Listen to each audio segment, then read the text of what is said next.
press, and then like this is always like doom scrolling is not good. So whenever I see that, I spend like half hour like doom scrolling. I'm just like, okay, no, I need to cut it out and I need to read. So this piece is the inverse theory of the Panopticon. The Panopticon is this tower in a prison where you don't like the prisoners don't know if they're being observed or not because they know there might be somebody but they're not sure. So this piece is the opposite. So people sit here willingly. This is called Panoptipink.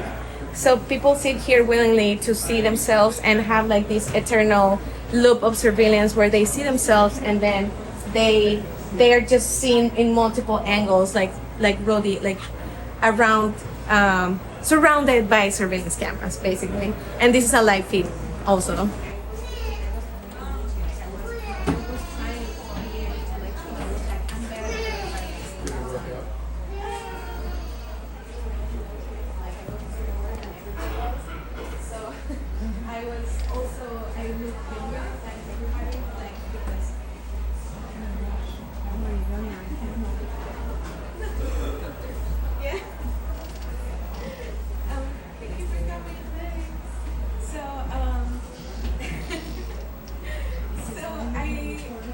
I'm an interdisciplinary artist. I have a specialty in painting and photography, but I started working with digital art because it was easier because I didn't have a studio back then. So like the compositions that I was making for my paintings, they just started like transforming into art while I was doing it in Photoshop. So I started like seeing groups on Facebook and a lot of tutorials about how to do digital art, and so I wanted to paint those images, and then I realized that I could make just digital art and that could be like my practice.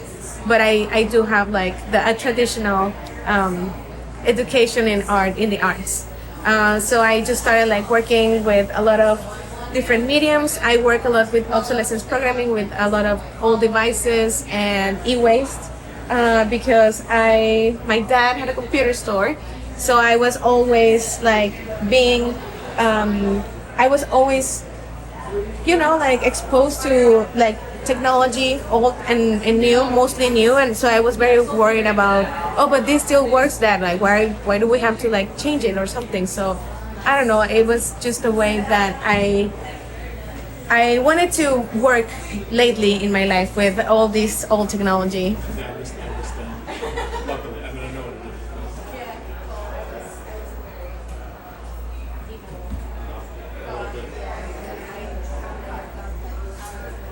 So I wish that like for these Maybe I should stop by. Görmüştüm online.